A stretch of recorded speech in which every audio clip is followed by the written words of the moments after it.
सुनो, क्या पढ़ाए थे भाई पिछले दिन तक? वेक्टर में क्या पढ़ रहे थे? यूनिट वेक्टर, है ना? अब देखिए, यूनिट वेक्टर में जो अभी तक मैंने आपको बताया था उसमें क्या चीज़ें बताई थी, उस पर थोड़ा सा पिछले दिन का चर्चा करेंगे। आपको बोले थे कि कोऑर्डिनेट सिस्टम में तीन तरह का कोऑर्डिनेट हम लोग लेंगे। एक लेंगे क्या? एक्स एक्सिस, एक वाई एक्सिस और एक क्या? Z axis. इसमें मैं क्या बोला था आपको कि एक्स एक्सिस के अलोंग जो यूनिट वेक्टर लोगे उसको क्या बोलते हैं? आई कैप। जो वाई एक्सिस के अलोंग लोगे उसको क्या बोलते हैं? जो वाई एक्सिस के अलोंग लोगे उसको बोलते हैं क्या? जे कैप। और जो जेड एक्सिस के अलोंग लोगे उसको क्या बोलते हैं? के कैप। अब देखो भाई कि यहाँ से हर एक चीज सीखने का है। हर एक चीज सीखने का क्या है कि अगर कोई आदमी 3 मीटर चला, सुनिए बात नहीं कीजिए, अगर कोई आदमी 3 मीटर चला तो इससे केवल मैग्नीट्यूड के बारे में पता चलता है, आपको डायरेक्शन के बारे में पता नहीं चलता है, ठीक ना? लेकिन अगर मैं यही बोलूं आपको कि 3 I कैप मीटर चला, ठीक ना, 3 I कैप मीटर चला, तो इससे ये स्पष्ट पता चल रहा है कि 3 मीटर चला है और एक्स डायरेक्शन में चला है। किस डायरेक्शन में चला है? एक्स डायरेक्शन में, क्योंकि आई कैप से मल्टीप्लाई हो गया। तो सीधे सीधे बात है भाई ये कि किसी भी स्केलर क्वांटिटी में, किसी भी स्केलर क्वांटिटी में जब तुम यूनिट वेक्टर से गुना कर देते हो, क्या करते हो? यूनिट वेक्टर से गुना कर देते हो, तो जो क्वांटिटी मिलता है वो मिलता है क्या? वेक्टर। कहोगे क्यों सर गुना कर दें? तो देखो, ये 3 मीटर जो डिस्टेंस था, इसमें यूनिट वेक्टर से गुना करने का मतलब मैग्नीट्यूड में कितना से गुना किए हैं? 1 से। और 1 से गुना करने पर कोई फर्क पड़ेगा क्या? लेकिन आई कैप इसको डायरेक्शन दे रहा है, तो यूनिट वेक्टर का केवल काम क्या है? इसको डायरेक्शन देना। बातें समझ में आ रही है? यूनिट वेक्टर से मल्टीप्लाई किए तो क्या मिल गया? डायरेक्शन मिल गया। अब देखिए, इसी में हम बोले क्या कि 5J कैप चला मीटर में, इसका मतलब क्या हुआ कि 5 मीटर चला है, किस डायरेक्शन में? वाई में। अगर मैं बोलूं कि 7K कैप मीटर चला, इसका मतलब क्या हुआ? 7 मीटर चला है, किस डायरेक्शन में? इतनी बातें समझ में आ रही है कि नहीं? अब देखो कि कोई जरूरी है कि हमेशा एक ही डायरेक्शन में आदमी चले?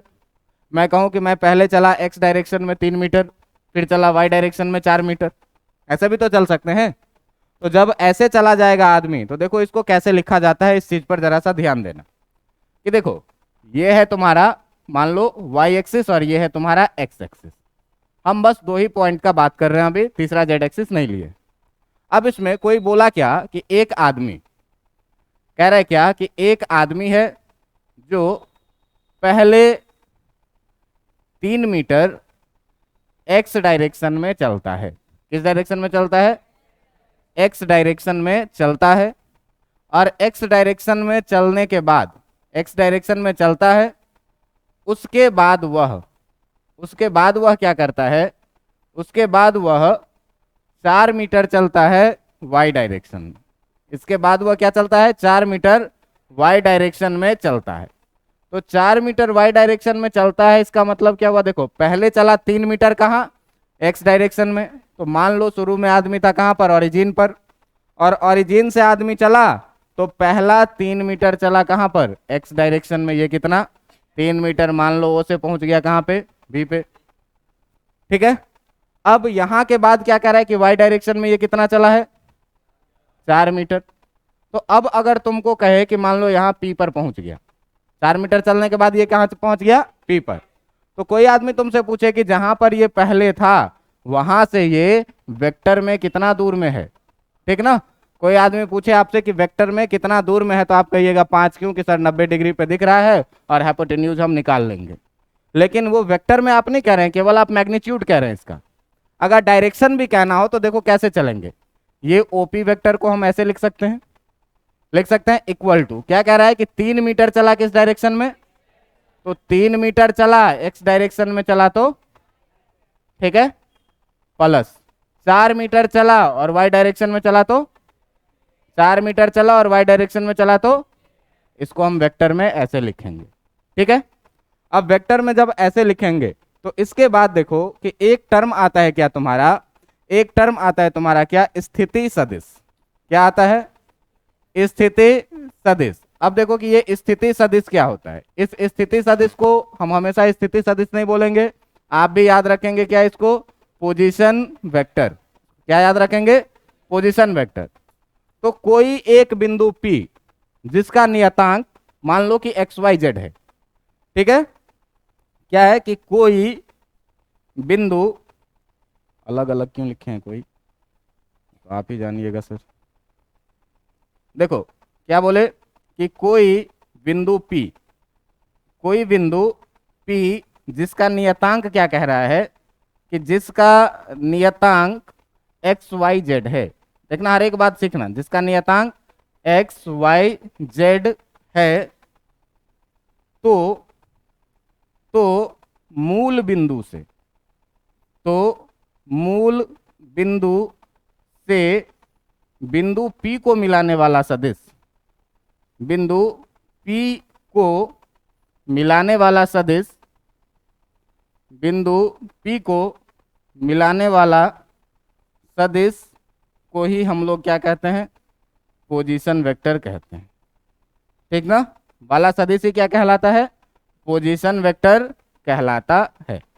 अब देखो कि इसमें सीखना क्या चीज है। पोजीशन वेक्टर कहलाता है। अब जरा सा देखिए कि हम क्या एक कोऑर्डिनेट सिस्टम बनाते हैं। ये रहा आपका एक्स एक्सिस, ये रहा आपका वाई एक्सिस और ये रहा आपका जेड एक्सिस। अब इसमें कह रहा है क्या कि कोई पॉइंट है P, कोई पॉइंट है कितना P और इसका कोऑर्डिनेट देके रखा है कितना XYZ। तो कह रहा है कि मूल बिंदु से जो P को मिलाने वाला सदिश होगा, कहां से? मूल बिंदु से जो P को मिलाने वाला सदिश होगा वो कैसा होगा? कुछ ऐसा होगा कि नहीं? कुछ ज्यादा गंदा मिल गया सर, है ना। चलो प्रयास करते हैं फिर, मान लो अब, ठीक ना। तो ये मूल बिंदु से जो P को मिलाने वाला सदिश है, इसी सदिश को हम लोग क्या कहेंगे? पोजीशन वेक्टर, और इसको जनरली वेक्टर R से डिनोट किया जाता है। अब ये पोजीशन वेक्टर है, तो वेक्टर है तो इसका दो चीज होगा, एक तो परिमाण होगा और दूसरा क्या होगा? दिशा होगा। तो देखिए कि अगर इसको पहले वेक्टर में लिखना है, तो वेक्टर में लिखना है तो अपने पास अभी तक क्या था कि ये थी कोऑर्डिनेट एक्सिस X Y और इधर Z, और यहां से हमारा एक वेक्टर था जो पॉइंट P पर था, कितना? XYZ, और इस XYZ का ही नाम हम क्या रखे थे? R, है ना। अब देखो कि अगर तुमको कहे कि वेक्टर OP को लिखना है या वेक्टर R को लिखना है, तो तुम सोचो कि P पॉइंट पर चलने के लिए तुमको ओरिजिन से कैसे कैसे चलना पड़ेगा। सबसे पहले देखिए कि मान लीजिए कि ये जो डंडा है, ये डंडा एक वेक्टर है, ठीक है। ये डंडा क्या है? एक वेक्टर। और यहां से जो ये वाला जो लाइन है इसको हम एक्स एक्सिस बोलते हैं, यहां से इधर वाला जो लाइन है इसको वाई एक्सिस, और ये कोना वाला जो लाइन है इसको। अब देखो कि ये जो पॉइंट है P, इस P पॉइंट पर पहुंचने के लिए तुमको पहले x में x डिस्टेंस चलना पड़ेगा, तब जो है सो तुमको y में चलना पड़ेगा y डिस्टेंस, और तब z में ऊपर आना पड़ेगा z डिस्टेंस, है ना। तो पहले कहां चलेंगे? x में x डिस्टेंस। तो x में चल रहे हैं x डिस्टेंस, इसका मतलब कितना लिखेंगे? x, और x में चले तो उसके बाद y में चले कितना डिस्टेंस? तो प्लस y, और फिर z में चले कितना डिस्टेंस? तो कितना आ जाएगा? z k cap. अब देखो कि यही हो गया क्या? पोजीशन वेक्टर तुम्हारा एक्स आई कैप प्लस वाई जे कैप प्लस जेड के कैप, किसी पॉइंट XYZ को ओरिजिन से मिलाने वाला पॉइंट। तुमको ये पता होगा कि जो ओरिजिन का कोऑर्डिनेट होता है वो कितना होता है? 0 0 0। XYZ तीनों एक्सिस का बात कर रहे हैं। और मैं आपको कल ही बताया था कि जो सदिश की लंबाई होती है, जो सदिश की लंबाई होती है, ये सदिश की लंबाई क्या बताती है? सदिश की लंबाई क्या बताती है भाई? परिमाण बताती है। इसका मतलब ये OP जो दूरी होगा, यही OP दूरी क्या होगा? वेक्टर R का परिमाण होगा। अतः ये हुआ क्या कि अतः जो OP दूरी होगा वो क्या होगा? वेक्टर R का परिमाण होगा। OP दूरी क्या होगा? वेक्टर R का परिमाण होगा। अब देखो कि बचपन में तुम कभी एक सूत्र पढ़े हुए होगे जिसका नाम है क्या? दूरी सूत्र। 10वीं क्लास में पढ़े हुए हो। क्या पढ़ते थे भाई? रूट अंडर x2 माइनस, क्या पढ़ते थे? x2 माइनस x1 का, x2 माइनस x1 का whole square plus y2 minus y1 का। अच्छा 10वीं में हम लोग पढ़ते थे तो केवल x एक्सिस और y एक्सिस। अब यहाँ 11वीं में z एक्सिस भी पढ़ रहे हैं तो z2 माइनस होगा कि नहीं होगा? अब जरा सा ध्यान से देखो कि अगर हमको ओपी दूरी लिखना है जो कि वेक्टर आर का मैग्नीट्यूड है, उसको जब लिखना पड़ेगा तो रूट अंडर का रूट अंडर लिखेंगे, x2 के जगह x और x1 के जगह, तो x माइनस 0 का होल स्क्वायर लिखेंगे कि नहीं लिखेंगे, प्लस y2 के जगह y और y1 के जगह का होल स्क्वायर लिखेंगे कि नहीं लिखेंगे, और प्लस z2 के जगह पर z और z1 के जगह पर का होल स्क्वायर लिखेंगे कि नहीं। मतलब भाई सीधे सीधे magnitude of vector r equal to root under x minus 0 x और इसका स्क्वायर y माइनस 0 y और y स्क्वायर और ये z स्क्वायर लिखेंगे कि नहीं लिखेंगे। इसका परिमाण पता चल गया, इसका परिमाण पता चल गया कि कोई भी वेक्टर पोजीशन वेक्टर जो xi plus yj plus z के दिया हुआ है उसका परिमाण हम लोग कैसे निकाले, दूरी सूत्र से निकाले। क्यों कि पहले ही दिन ये कहे थे कि जो सदिश की लंबाई होगी वही इसके किस चीज को बताएगी, परिमाण को बताएगी, और सदिश की लंबाई निकाले और हम लोगों के पास इसका परिमाण निकल गया। क्लियर इतनी बातें, इतना में कोई दिक्कत? अब देखो कि वेक्टर है तो परिमाण वाला तो काम हो गया, दिशा नाम का भी कोई चीज इसके पास होगा कि नहीं होगा, होगा। तो अब आप फिर से यहां फील करिए क्या कि कोई भी वेक्टर में मूल बिंदु पर इसका टेल फिक्स है और हेड है मेरे हाथ में। अगर इसका दिशा बदलना है तो दिशा बदलने से बदल क्या रही है, तो जरा ध्यान से देखो, एक्स एक्सिस के साथ कोण, वाई एक्सिस के साथ कोण और जेड एक्सिस के साथ इसका कोण केवल बदल रहा है, परिमाण पर कोई फर्क नहीं पड़ रहा है। इतनी बातें समझ में आ रही है कि नहीं? तो अगर एक्स एक्सिस के साथ कितना कोण बना रहा है, वाई एक्सिस के साथ कितना कोण बना रहा है और जेड एक्सिस के साथ कितना कोण बना रहा है, ये तीनों चीज हमको पता चल जाए तो हम लोग इसका डायरेक्शन निकाल लेंगे कि नहीं निकाल लेंगे, निकाल लेंगे। तो चलो भाई बढ़ते हैं आगे और देखते हैं क्या, देखते हैं क्या कि अगर मान लीजिए कि ये है आपका एक्स एक्सिस, ये है आपका वाई एक्सिस और ये है आपका जेड एक्सिस, और इसमें जो आपका पोजीशन वेक्टर था वो पोजीशन वेक्टर था ये जो P पॉइंट पर था, इसका कोऑर्डिनेट था कितना, एक्स वाई जेड, और इसी को हम बोले थे क्या, वेक्टर आर, है ना। तो यहाँ पर हम लोग अभी तक जो निकाले थे वो मैग्नीट्यूड ऑफ वेक्टर आर, या जिसको आप आर भी बोल सकते हैं, वो निकाले थे कितना, root under x x square plus Y square plus Z square, है ना। अब मान लेते हैं क्या, माना कि वेक्टर आर एक्स अक्ष, ठीक ना, वाई अक्ष तथा जेड अक्ष के साथ, जेड अक्ष के साथ क्रमशः, जेड अक्ष के साथ क्रमशः अल्फा, बीटा तथा गामा कोण बना रही है, तथा गामा कोण बना रही है।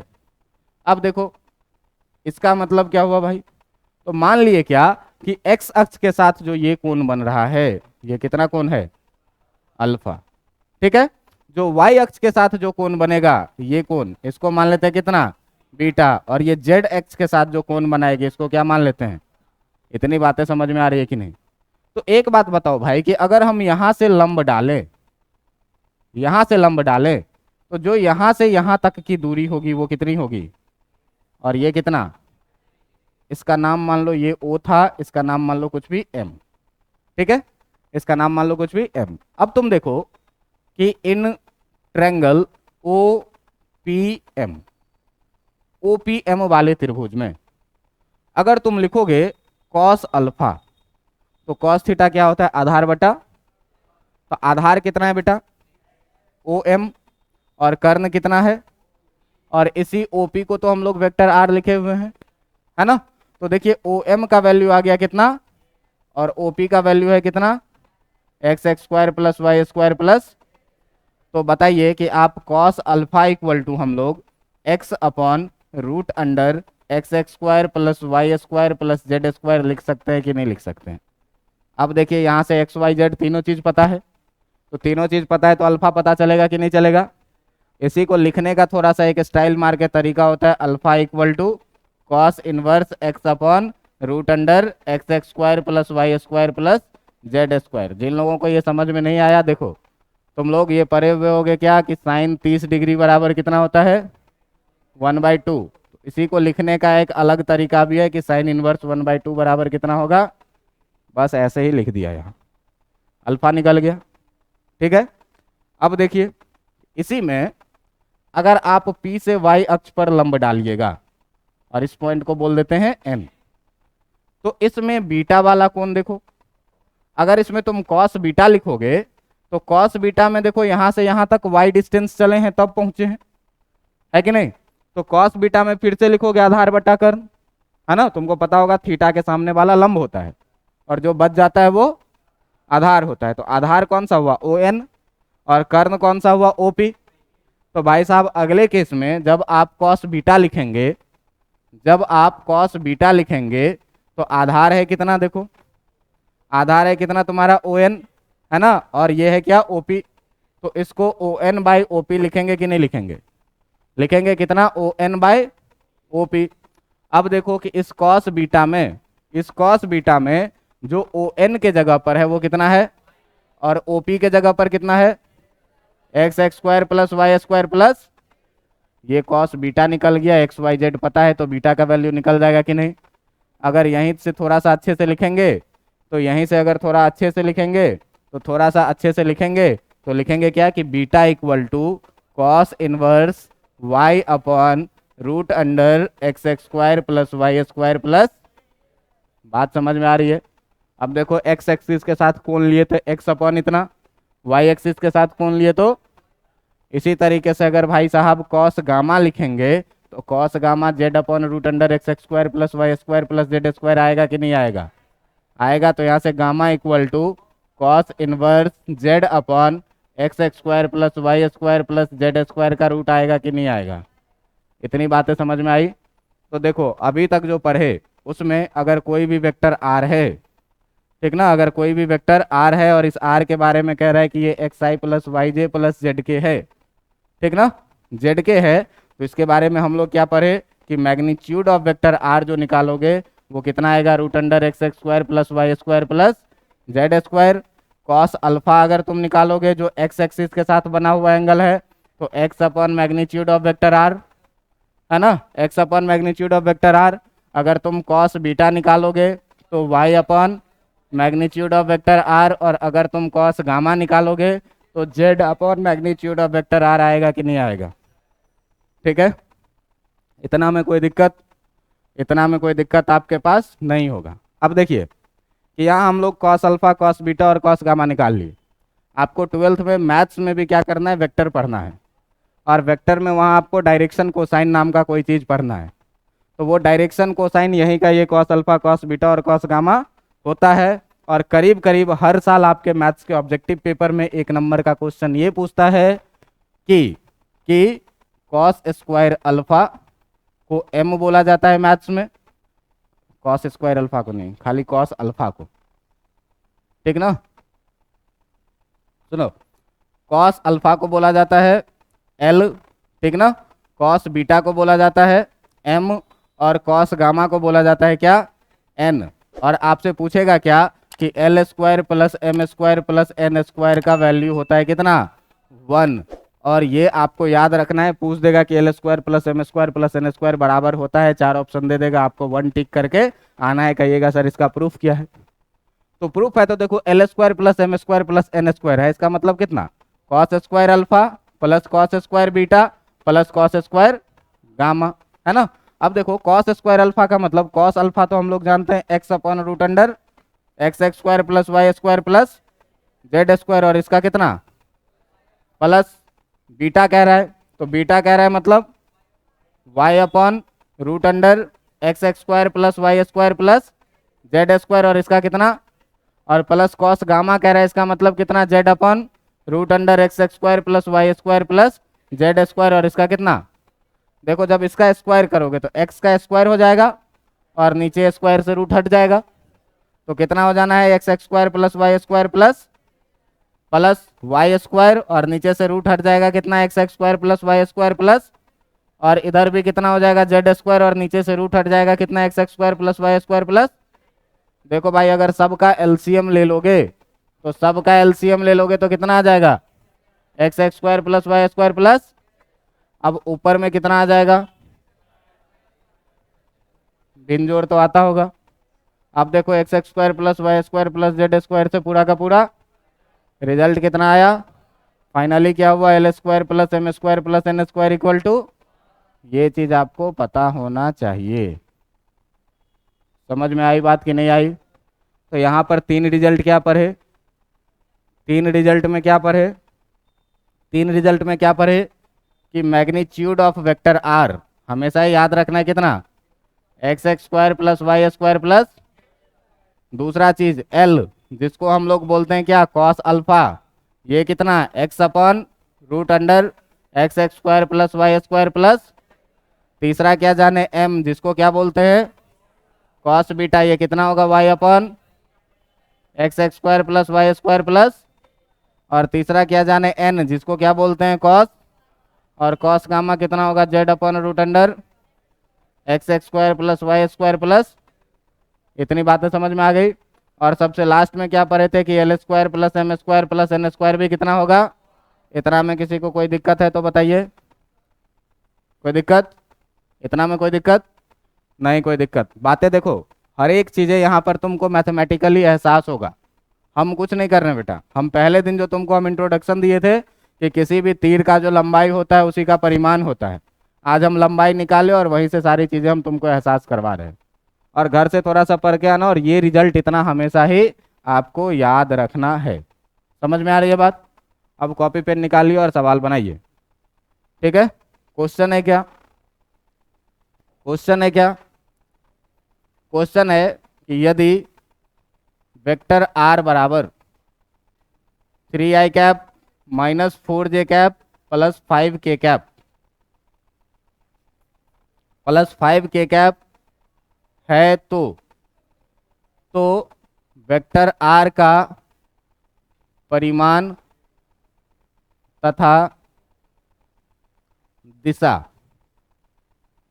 जैसे ही दिशा बोले तो सीधे सीधे समझ जाना है कि अल्फा बीटा और गामा निकालना है, ठीक है? ज्ञात करें, ज्ञात करें।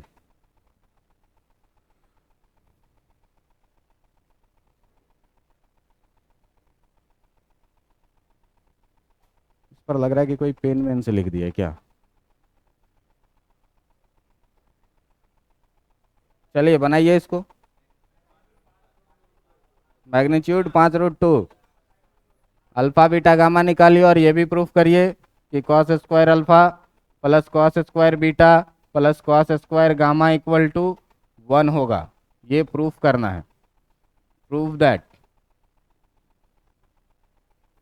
तुमको पता है मैं आज तुमको बहुत भारी मन से पढ़ा रहा हूँ, भारी मन से इसीलिए पढ़ा रहा हूँ, सुबह सुबह एक इतना खतरनाक बैड न्यूज़ आया है कि पता नहीं मेरा अंदर से हिल गया है एकदम, ठीक है?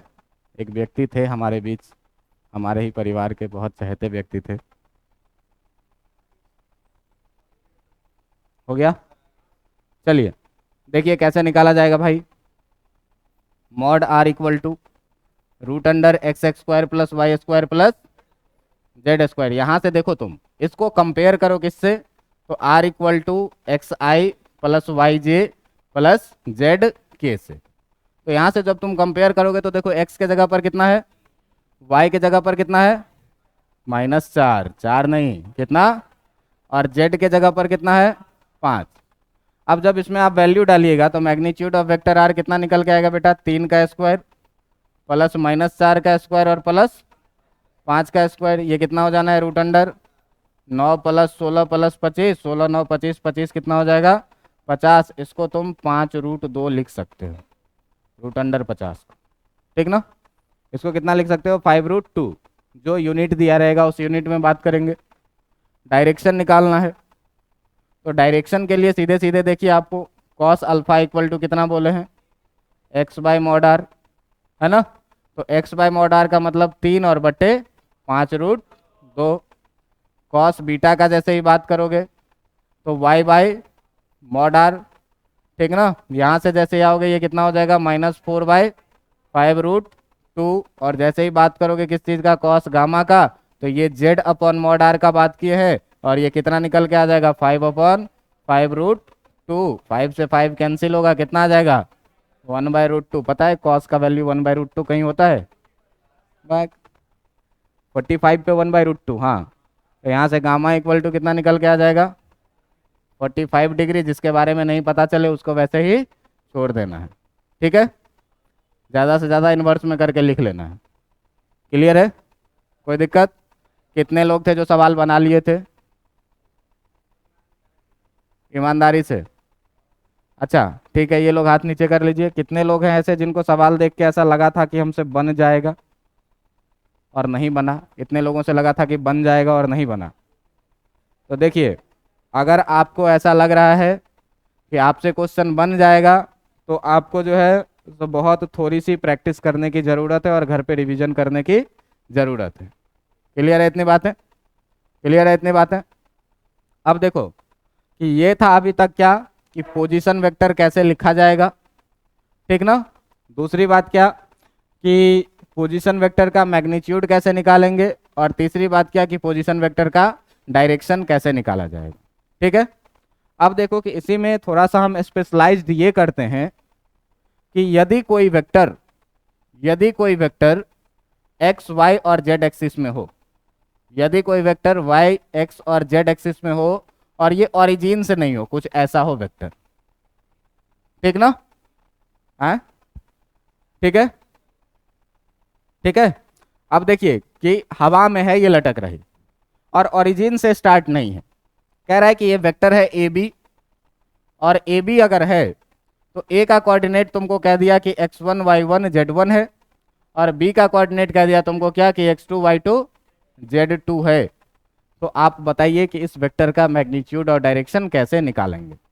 तो सिंपल देखो, डिस्टेंस फॉर्मूला में मैग्नीट्यूड ऑफ ए बी में हम क्या बोले तुमको, root under x2 minus x1 का whole square, y2 minus y1 का whole square, x2 minus x1 का whole square, plus y2 minus y1 का होल स्क्वायर, और प्लस z2 माइनस z1 का होल स्क्वायर। इतनी बातें तो समझ में आ रही होगी। कहोगे कि सर अगर इसका डायरेक्शन निकालना पड़े तो, डायरेक्शन निकालना पड़े तो क्या करेंगे। देखो करना कुछ नहीं है, थोड़ा सा आगे जैसे ही जाओगे तो हम तुमको शिफ्टिंग ऑफ वेक्टर पढ़ाएंगे कि कैसे वेक्टर को हम शिफ्ट कर देते हैं तो उस पर कोई फर्क नहीं पड़ता है। तो इसको अगर हम ओरिजिन को उठा के यहाँ से रख दें इसके ए पर तो कोई फर्क पड़ जाएगा इस वेक्टर पे? नहीं पड़ना चाहिए। मैं खड़ा हूँ और मेरे नाक और कान के बीच का वेक्टर है तो मुंडी घुमा लूंगा तो फर्क पड़ जाएगा? हैं, ऊपर खिसक जाऊंगा तो फर्क पड़ जाएगा? नहीं फर्क पड़ेगा। इसी तरह से कोऑर्डिनेट को अगर हम शिफ्ट करके या वेक्टर को ही शिफ्ट करके यहाँ पर पहुँचा दें तो इस वेक्टर पर कोई फर्क नहीं पड़ता है, लेकिन इसका कोऑर्डिनेट बदल जाएगा इस सब पॉइंट का, ठीक ना। अब इस सब का जब कोऑर्डिनेट बदल जाएगा तो ये कहानी थोड़ी सी आगे आएगी आपकी, ठीक है। लेकिन ऐसे आप याद रखेंगे कि अगर यहाँ पे आपको बोले कॉस अल्फा निकालने के लिए तो आप सीधे याद रखिएगा x2 minus x1 bye magnitude of vector r, ठीक है। अगर इसका नाम वेक्टर r कह दिया गया तो, ठीक ना। और r का वैल्यू कितना है जो आपको पता है ना। मैग्नीट्यूड ऑफ वेक्टर r यहाँ से आ जाएगा, डाल देंगे, यहाँ काम हो जाएगा। अगर आपको बोला जाए कॉस बीटा निकालने के लिए आप सीधे क्या करेंगे, y2 minus y1 bye magnitude of vector. अगर आपको बोला जाए कॉस गामा निकालने के लिए आप सीधे क्या करेंगे, z2 minus z1 bye magnitude of vector. इतनी बातें समझ में आई कि नहीं आई? इतनी बातें समझ में आ गई। अब देखो कि इन बातों में अब बढ़ाते हैं थोड़ा सा यूनिट वेक्टर के निकालने की कहानी। बहुत छोटी सी कहानी है, जरा सा समझने का प्रयास आप करिएगा। हम क्या बोले थे कि किसी भी परिमाण में अगर हम लोग गुना कर देते हैं किस चीज से, इकाई सदिश से, ठीक ना, तो वो राशि जो मिल जाता है वो क्या मिल जाता है, सदिश मिल जाता है। ये चीज आपको बताए थे, है ना। तो एक चीज बताओ कि परिमाण को हम लोग लिख रहे हैं मैग्नीट्यूड ऑफ वेक्टर आर, इकाई सदिश को हम लोग लिखेंगे आर कैप, इकाई सदिश को कैप से लिखते हैं, और वेक्टर आर को हम लोग लिख रहे हैं सीधे वेक्टर आर। यही चीज है कि नहीं? परिमाण ये है, इकाई सदिश ये है, और वेक्टर आर ये है। अब अगर इस मैग्नीट्यूड को तुम इधर लेके चले जाओ तो इधर आर कैप बराबर क्या बचेगा, वेक्टर आर बटा मैग्नीट्यूड ऑफ वेक्टर आर। यही है क्या, इकाई सदिश का परिभाषा, कि किसी भी सदिश में जब उसके परिमाण से हम लोग भाग दे देते हैं तो परिमाण से परिमाण तो खत्म होके 1 हो जाएगा। इसी सदिश का ना परिमाण नीचे है तो परिमाण से परिमाण कैंसिल होकर के कितना हो जाएगा, लेकिन डायरेक्शन बच जाएगा। लेकिन डायरेक्शन क्या हो जाएगा, और यही डायरेक्शन ये दुनिया को दे रही है। समझ में आ रहा है बात? तो किसी भी सदिश में जब उसके मैग्नीट्यूड से हम लोग डिवाइड कर देंगे तो क्या मिल जाएगा? यूनिट वेक्टर मिल जाएगा। ये क्या होता है? Unit vector along vector r, मतलब जिस दिशा में वेक्टर आर रहेगा उसी दिशा में ये यूनिट वेक्टर रहेगा। जैसे मान लो क्या कि ये है वेक्टर आर, ये है क्या? Vector r. अब कहे आपको कि यूनिट वेक्टर बताइए कि क्या होगा, ठीक ना? कहे आपको क्या कि यूनिट वेक्टर बताइए कि क्या होगा, तो यहीं से आप क्या करिए, एक लेंथ का एक वेक्टर काट लीजिए और इसी वेक्टर को आप क्या कह दीजिएगा? यू आर, या इसी को आप क्या कह दीजिएगा? आर कैप, जिसका मॉड कितना होगा? समझ में आई बात? तो अगर ये वेक्टर आर दिया हुआ रहे, आपको दिया हुआ रहेगा एक्स आई वाई जे जेड के में, और बोले कि ये छोटा वाला निकालो जिसका मैग्नीट्यूड 1 हो लेकिन इसी दिशा में हो, लेकिन क्या हो? इसी दिशा में हो, तो आप किस चीज का उपयोग करेंगे? इस सूत्र का उपयोग करेंगे। इस सूत्र का हम लोग बहुत उपयोग करेंगे पूरे फिजिक्स में। समझ में आ रहा है बात? क्या कि क्या किए, परिमाण में जब इकाई सदिश से गुना करेंगे तो सदिश मिल जाएगा, क्योंकि इकाई से गुना करने पर परिमाण पर तो कोई फर्क पड़ना, लेकिन दिशा क्या हो जाएगा? दिशा मिल जाएगा। और जैसे ही दिशा मिला तो क्या हो गया? बातें समझ में आई? और इसी को, परिमाण को हम लोग मॉड आर लिखते हैं, इकाई सदिश को आर कैप लिखते हैं, और ये सदिश को वेक्टर आर लिखते हैं। क्या किए, इस परिमाण को इधर शिफ्ट किए, इधर क्या बच गया तुम्हारा? इकाई सदिश बच गया, यूनिट वेक्टर बच गया। बातें समझ में आई? कहोगे कि सर इस पर क्वेश्चन कैसे आता है ना? इस पर क्वेश्चन कैसे आता है? तो इस चीज को तुम हमेशा ही याद रखोगे, इस चीज को तुम हमेशा ही याद रखोगे। ये बहुत इंपॉर्टेंट पॉइंट है कि वेक्टर आर के अलोंग यूनिट वेक्टर निकालने के लिए r cap equal to vector r by magnitude of vector r. इतनी बातें याद रहेगी कि नहीं रहेगी? रहेगी इतनी बातें याद। इसको नोट्स में डालिएगा और इसको हाईलाइट करिएगा, यहाँ मैंने वीवीआई लिख दिया है। अब देखिए कि आपसे क्वेश्चन कैसे पूछा जाएगा। क्वेश्चन पूछा जाएगा क्या? क्वेश्चन पूछा जाएगा क्या कि सदिश वेक्टर आर इक्वल टू कुछ भी दे दिया, 5i minus 3j plus 4k के अनुरूप इकाई सदिश ज्ञात करें। के अनुरूप, अनुरूप का मतलब उसी दिशा में, ठीक ना? अनुरूप का मतलब उसी दिशा में इकाई सदिश क्या करें? ज्ञात करें। इकाई सदिश ज्ञात करें। देखो बेटा, आज के क्लास से लेकर के और अब जब तक मेरे पास तुम फिजिक्स पढ़ोगे, वहां थ्योरी लिखने का कोई वैल्यू नहीं है। वैल्यू उसी बात का है कि तुमसे सवाल बनने लगे, ठीक है? और अगर तुम रेगुलर रिवीजन करोगे, आज के क्लास में कुछ ऐसा लगा है जो याद करना पड़े आपको, लेकिन पिछले क्लास में हम बोल ही दिए थे कि पूरा बोरिंग क्लास जाने वाला है, डेफिनेशन डेफिनेशन डेफिनेशन और कुछ नहीं, है ना? लेकिन जैसे ही यूनिट वेक्टर शुरू किए और आगे बढ़े चीजें, तो एक एक चीजें समझने वाली है, एक एक चीजें सीखने वाली है। अगर आप घर पे जाकर के इसको रिवाइज नहीं करेंगे, प्रैक्टिस नहीं करेंगे, तो आपको याद नहीं रहेगा, ठीक है? तो क्या कह रहा है? सदिश आर बराबर दिया है और कह रहा है कि इसके अनुरूप क्या करो? इकाई सदिश ज्ञात करो। तो भाई साहब, वेक्टर आर बराबर कितना दिया हुआ है तुम्हारे पास?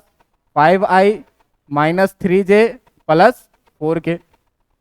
और अगर इसका तुम मैग्नीट्यूड निकालोगे तो कितना आएगा? रूट अंडर 5 का स्क्वायर प्लस माइनस 3 का स्क्वायर और प्लस 4 का स्क्वायर, है ना? इसको जब सॉल्व करोगे तो 25 9 16 रूट अंडर, और इसको कितना लिख लेंगे? 5 रूट। कोई दिक्कत? 5 पंचे 25 दूने, ठीक है? अब देखिए यहां से कि आपको कह रहा है क्या कि आर कैप निकालने के लिए, क्योंकि आर के अनुरूप कह रहा है इकाई सदिश ज्ञात करिए, तो आर के अनुरूप इकाई सदिश का मतलब क्या? आर कैप निकालने के लिए। और आर कैप निकालने के लिए सर अभी पढ़े कि उस वेक्टर में उसके मैग्नीट्यूड से क्या करेंगे? भाग कर देंगे। अब देखो कि भाई ये वेक्टर कितना है, तो वेक्टर है ये 5i minus 3j plus 4k, और इसमें डिवाइड करना है इसके मैग्नीट्यूड से, मतलब कितने से? अब देखो कि अगर x plus Y plus Z और नीचे में a है, तो इसको x by A plus Y by A plus Z by A लिख सकते हैं कि नहीं? जब लिख सकते हैं इसको, तो भाई ये बताओ कि इसी चीज को हम आर कैप बराबर 5/5 रूट 2 आई कैप लिख सकते हैं कि नहीं? माइनस का साइन है तो माइनस का साइन 3/5 रूट 2 जे कैप लिख सकते हैं कि नहीं? प्लस 4/5 रूट 2 के कैप लिख सकते हैं कि नहीं? यही हो गया तुम्हारा आंसर। अब तुम कहोगे देखो 5 से 5 कट भी जाएगा, है ना। तो 5 से 5 कट जाएगा तो कितना बचेगा, 1/√2 i cap minus 3/5√2 j cap plus 4/5√2 k cap. अब आप कहिएगा कि अगर यह इकाई सदिश है तो magnitude of r cap equal to 1 होना चाहिए, होना चाहिए कि नहीं। जरा सा निकाल के देख लीजिए, जरा सा निकाल के देख लीजिए। x के जगह पर 1/√2, y के जगह पर -3/5√2 और z के जगह पर 4/5√2। जरा सा निकाल के देखिए 1 आता है कि नहीं आता, देखिए निकाल के। पीछे इसी का निकाले थे।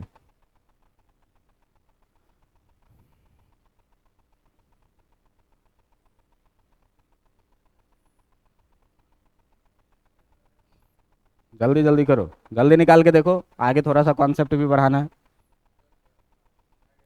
आ गया, 1 आ गया।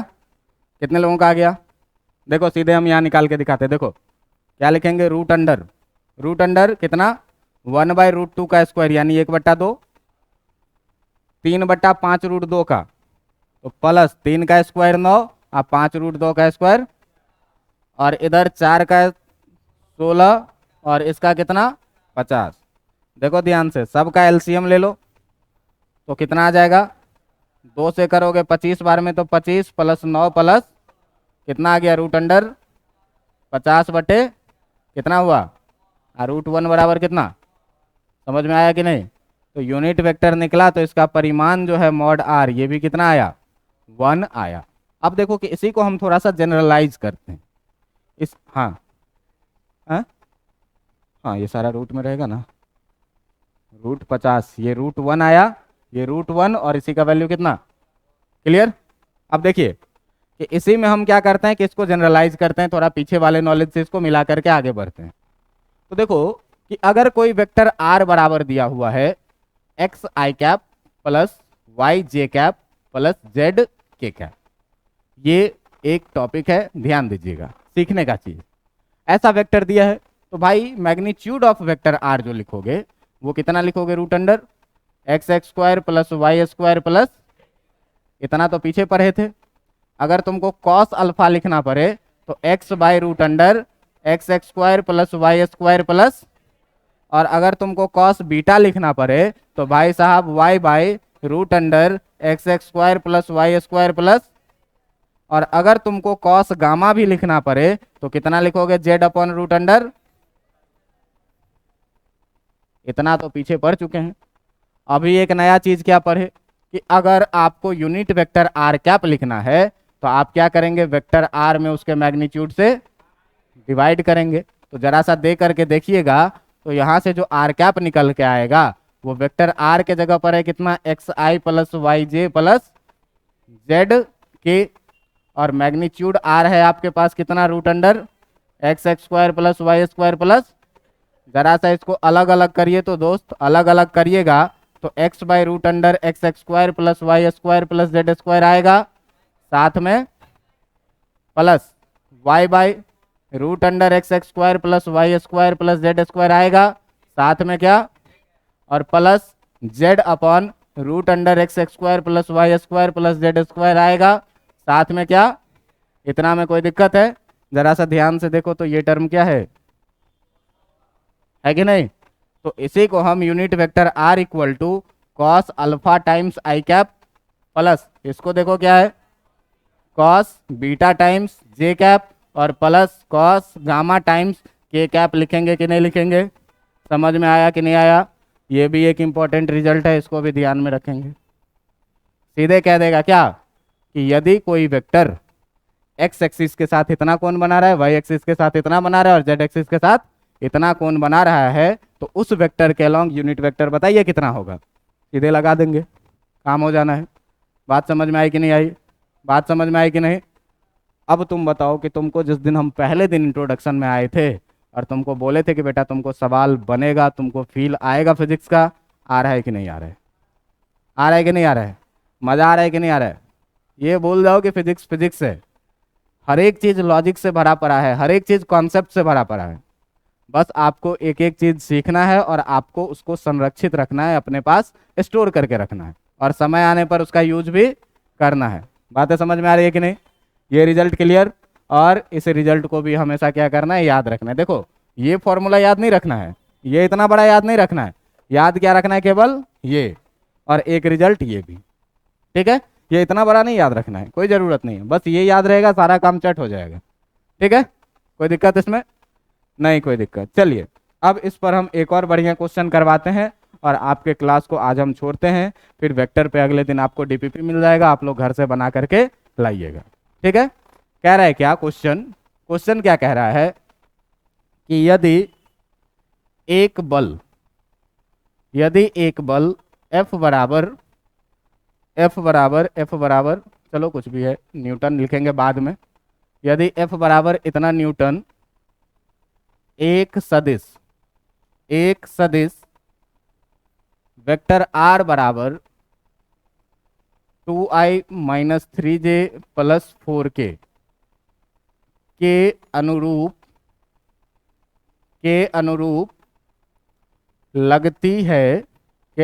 लगती है तो बल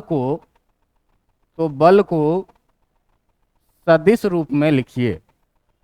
तो बल को सदिश रूप में लिखें।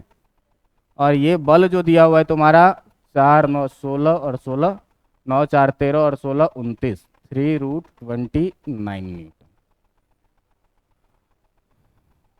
देखो बल का परिमाण दिया है और कह रहा है कि ये सदिश का जो दिशा है, इसी दिशा में ये बल क्या हो रहा है, लग रहा है, इसी दिशा में ये बल लग रहा है। तो बल को तुमको वेक्टर में लिखना है, कैसे लिखोगे।